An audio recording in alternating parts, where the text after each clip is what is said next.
What's up, Pod Coven? We are here with the final episode of the magical tools and the elements they're associated with. Okay. Oh, All it right. made me want to sing. It's the final countdown. Do-do-do-do, do-do-do-do, do-do-do-do, do-do-do-do-do. Okay.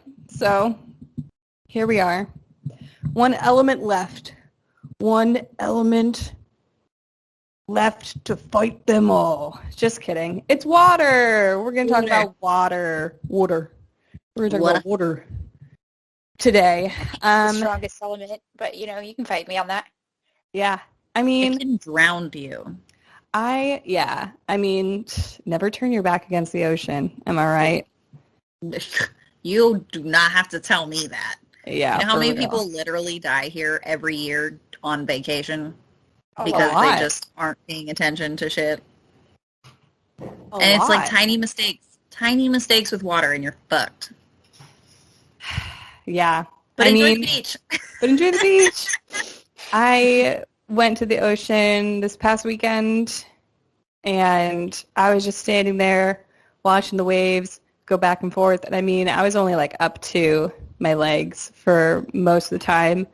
And I was like, the ocean is wild, man. Like, when you're standing there on the beach, like the ocean is constantly, the waves are just like pulling the sand from underneath you. I'm like, it's trying to fight me. It is not just the water crashing against my body, but also it's just constantly just trying to pull the earth out from underneath me.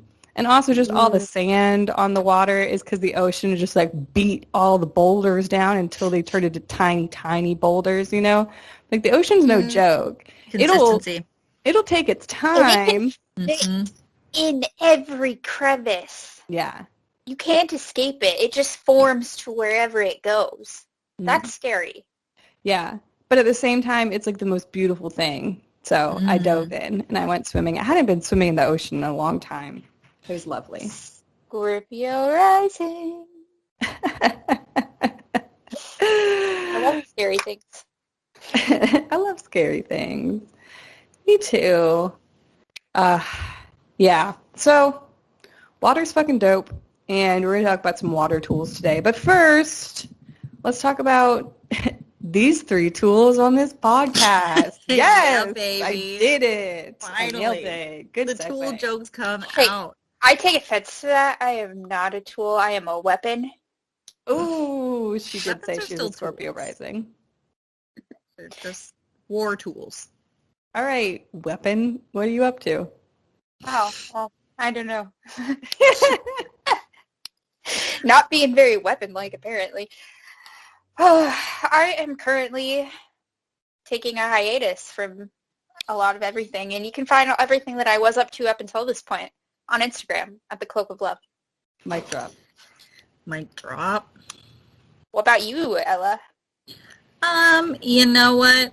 Near the end of the month, I'm typically kind of chilling, just tying up some loose ends. So anything that I'm doing, as always, can be found on my Instagram at the.celestial.rose. I have plenty of stuff to get involved with. I have mini readings through Hey Hero. I have full readings through my calendar. I do pagan marriages. I can, send you some cool herbal shit through my shop. But it's all available on my Instagram, like I said, so come visit me there. How about you, Jasmine? Probably the biggest, coolest thing is that the second official episode of Astro Hour with Aunt and Jasmine will be this next Tuesday.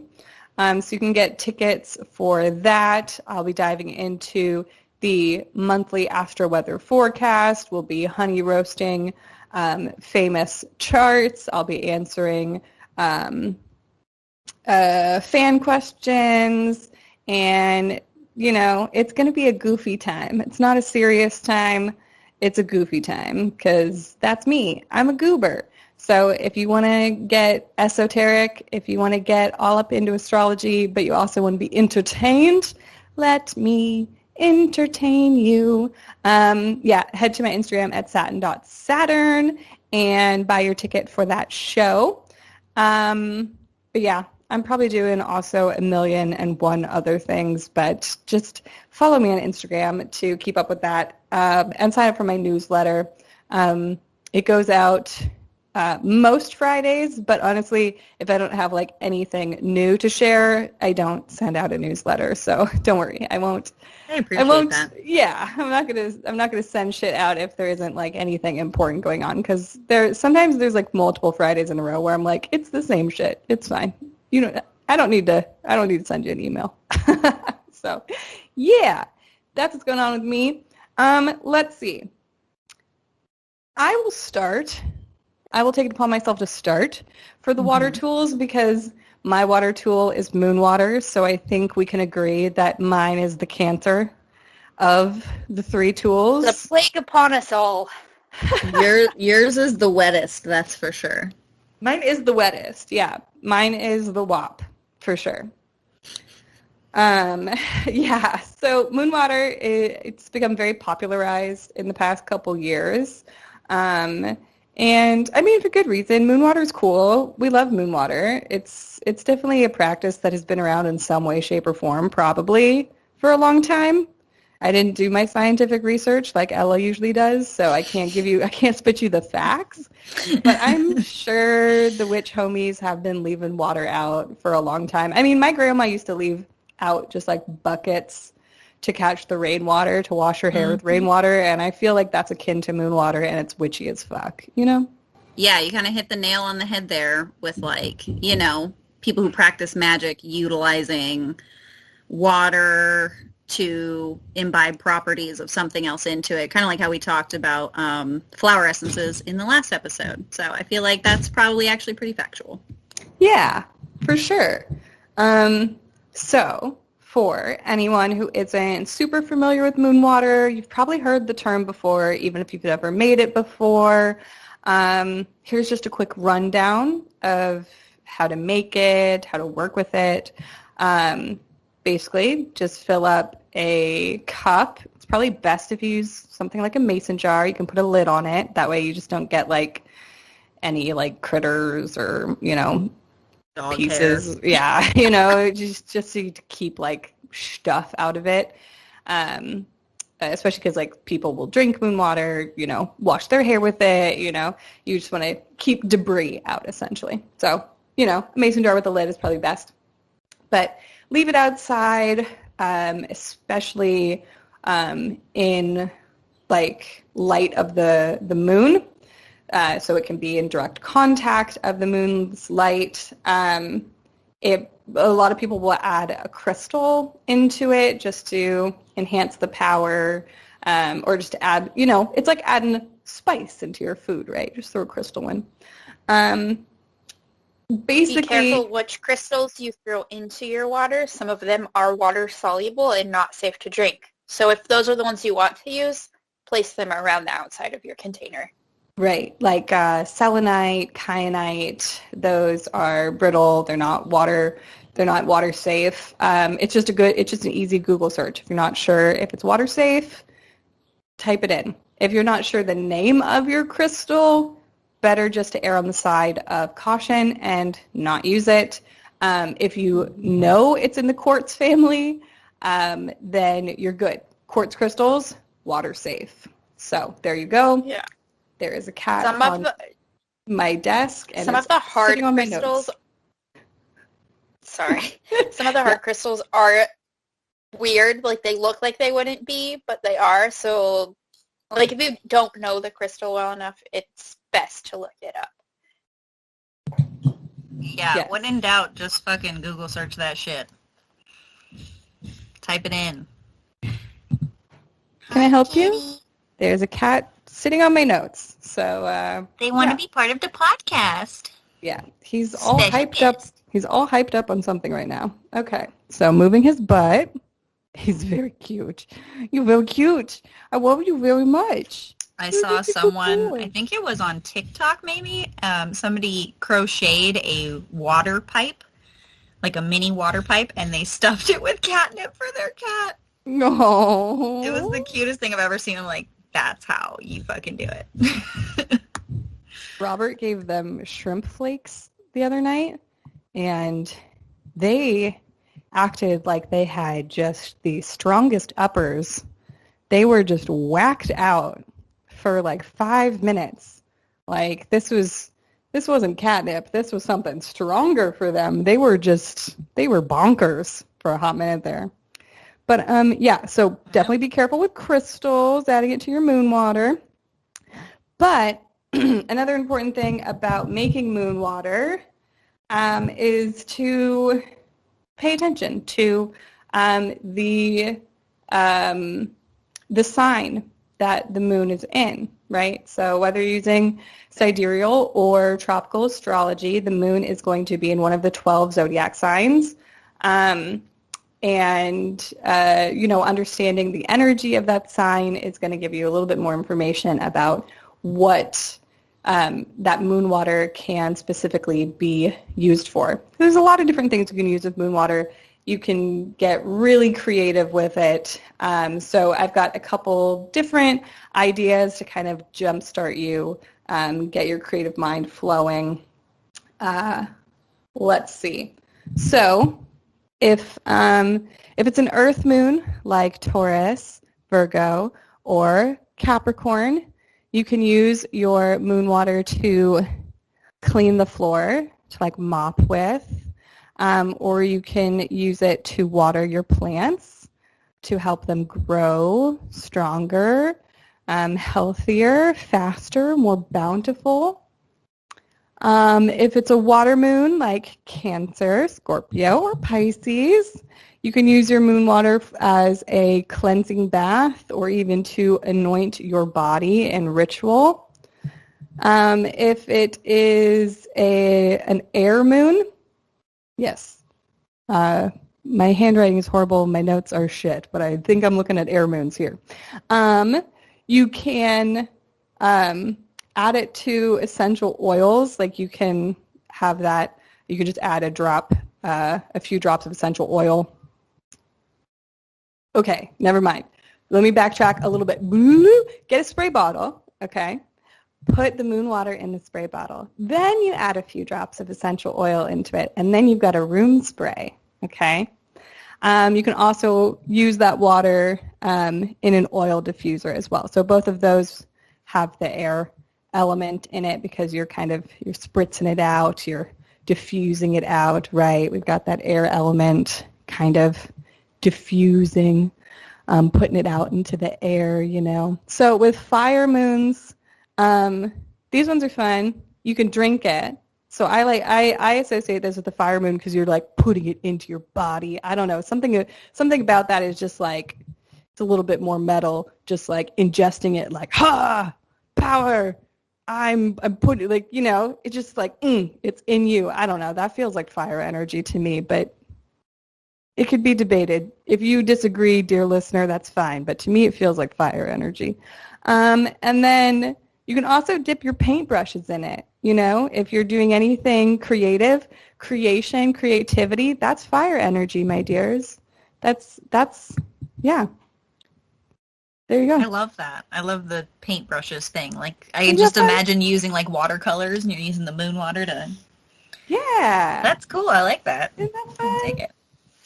Yeah. So those are just like some ideas, jumping off points, because there's like 1,000,001 things you could do with moon water, and I encourage you to get creative with it. And those are just my ideas of how to attach it to the different elements of the moon. And like I said, you can disagree with me about the elements I associated with them. But yeah, so that's the one I associate with Cancer. That's my water tool for you. So the question is, who shall go next? I can go next. All Although right. I think, I don't know. I actually quick enough had for my microphone. I actually had mine as Cancer because it's a cauldron, and I associated like the mother zodiac with like the cauldron womb kind of thing. But but I don't hate moon water as cancer either. So mine would probably, I don't know. I guess mine would probably be Pisces. I don't know. God, this was a hard one. It really was. Honestly, I don't know. I'm torn. I want to say Scorpio because I feel like it can hold the depth of their emotional. Yes. Okay. There we go. What is it called? It's not backstabbing, but like. Okay, no, but also cauldrons are spooky, and so Scorpio. That is true. They're both associated with October. Yeah. Okay, I like it. Yeah, let's go with Scorpio for the cauldron. I kind of combined the cauldron and chalice a little bit because they work similarly and they have similar like associations and uses in different cultures, societies, practices, religions, etc., etc. So basically, using a cauldron, it represents creative energy, fertility, depth, and it's often associated with feminine and goddess archetypes. And it also represents the process of transformation, which I love. I have seen it compared a lot to like a womb, and I know that that's very like binary and shit. So what I would say instead is, that's actually why I put represents creative energy instead of like womb energy or mother energy. Because, you know, technically this little, you know, cauldron that you have, maybe it's your magical womb and you create in it. So you don't have to use that, you know, analogy with it, but that was just what I thought of, you know, in hearing that so often and associated with the cauldron. I'm just like, yeah, it's kind of like if you put, you know, whatever, A plus B or A plus B plus C or XYZ or whatever into this thing and it creates something new. It's a process of transformation and alchemy. So I find it a very powerful tool. I have a mini cauldron on my altar, mostly for symbolism, but I do use it occasionally. Okay, so a little bit of backstory on the cauldron. Originally, cauldrons were found in pretty much every single home everywhere because it was a kitchen tool. You know, there might have been more central places that had it, like maybe certain people, you know, in villages or tribes or, you know, different traveling societies, you know, would have had maybe a, you know, more more dedicated position for like cooking and stuff. But typically these were found, they were very, very common. It was like, you know, the staple of being able to eat in ancient times, you know, and once it had been invented, it was a staple in pretty much every home. And then, you know, at some point they started to become associated with witches.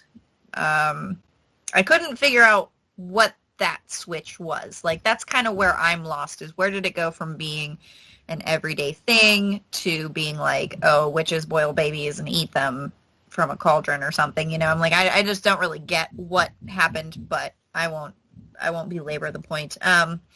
Anyway, so having this imagery of associating witches with cauldrons, in addition to the ability to fly, was a huge part of, you know, people making real life accusations and getting women and men and, you know, all their village people, you know, anyone that you disliked. It was a good way to basically, you know, point the finger and say like, oh, well, look, that person uses a cauldron.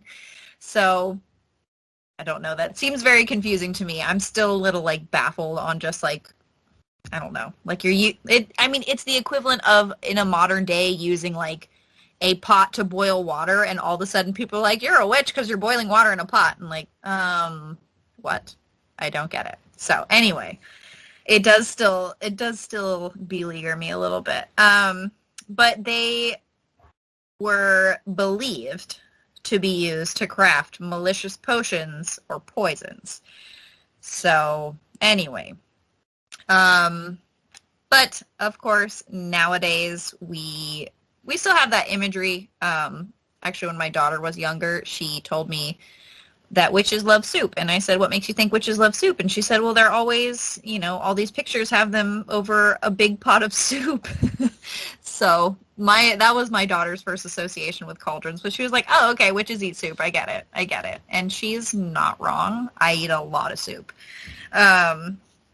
But yeah, so modern day times, you are less likely to be persecuted for having a cauldron. If you guys have listened to other episodes, I talk a lot about how much I love my cast iron pan. So obviously a cast iron cauldron is one of the coolest, witchiest things you can have. I don't have one yet. I'm working on it. But yeah, so it also doesn't have to be a cast iron cauldron. A couple other possible ways to basically utilize the symbolism, the energy of this cauldron or chalice would be using a wine glass, a goblet. You could use a bowl. I've used like an old Pyrex casserole dish as a cauldron before. Almost anything that will hold water or resist like fire is usually a good choice. So yeah, mine's just a metal IKEA bowl. Yeah, so. exactly. Yeah, and you can do so many things with them. You can blend potions. You can blend incense. You can, I don't know. Yeah, you can mix up Kool-Aid in it and give it as an offering.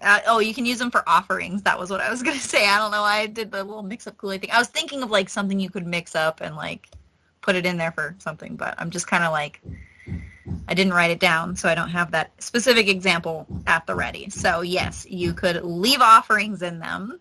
I also will sometimes, like when I'm using my herbal smoke wands, I will put it, just kind of let it sit in the cauldron as it burns, because mine's cast iron, so it's pretty fire resistant. Yeah. So I think that's about all I have for cauldrons and chalices. Very good. I love a good cauldron. I met a pottery worker. I don't know. Whatever. I'm just going to leave it. Pottery artist. I think that's better. Who makes the most amazing cauldrons. Oh, they're so good. Mad Ceramics. I think it's mad underscore ceramics on Instagram if anyone's interested. I'm going to actually double check that really quick. Yes, mad underscore ceramics. She's dope. Her work is super dope. She also makes pipes for smoking the ganja. Nice. And the devil's lots of other lettuce. things. The devil's lettuce. She makes lots of things. They're expensive, but they're like really fucking gorgeous. So if anyone's looking to make an investment into beautiful ceramics, incense holders, cups, cauldrons, pipes, all good stuff. Anyway, she's not paying me. Her stuff just really fucking wowed me. So I'm planning on getting one day. All right. We ready to hear about what Jess is bringing to the table today? Ooh. So mine, I thought mine was Pisces. So we'll see. And I thought it was Pisces because of their access to the collective unconscious, their intuitive nature, their ability to adapt to their surroundings or become a mirror. Love I it. put a little bit of thought into that one. So let's just go back in history a little bit. Or maybe it's not history. Maybe it's just mythology. I think you pronounce his name Vulcan, the Roman blacksmith god of fire. He made a magic mirror that showed the past, present, and future. He also made one for his wife, Venus, who used it to hide her actions so she could carry on an affair with Mars, the god of war. So there is that back in history. Mirrors mimic the surface of the stillness, or the surface of still water, and they are able, or they do, double everything that it reflects back into your life. So it is important to be cautious of where you place your mirrors within your home. The dining room is thought of as the wealth vault. So when you put a mirror in your dining room, it enhances your ability to hold on to and reserve wealth. It doesn't help you gain wealth, just hold on to wealth. So but when you do place it there, make sure that it's not like reflecting anything from outside, like the windows, like power lines, poles, wires, bodies of water, anything that could potentially be negative energy, because that will affect your your storage of wealth. In the kitchen, if you have it placed opposite of your stove, it can reflect an imbalance of yin and yang energies, or masculine and feminine energies. If you're going to put it in your hallway, don't have it placed opposite or in reflection of the bathroom doorway, because the bathroom is where we go to eliminate all of our waste. That's all going to be reflected back doubly in your mirror. So if you do happen to have it there, close your door or place a veil over top of your mirror. In the bedroom, if you have it facing or opposite of your bed, it can reflect negative energy into your relationships, even if like that's not where you guys are at most of the time, but because you're spending so much time in your sleeping hours there, it's reflecting all of that back to you. Mirrors can help you to see yourself better, give self-healing energy and love, or to see yourself in past lives or the truth of a situation. They're good for divination or scrying, for protection and reflection spells, and to open portals to other worlds. They have often been associated with mermaids and glamour magic.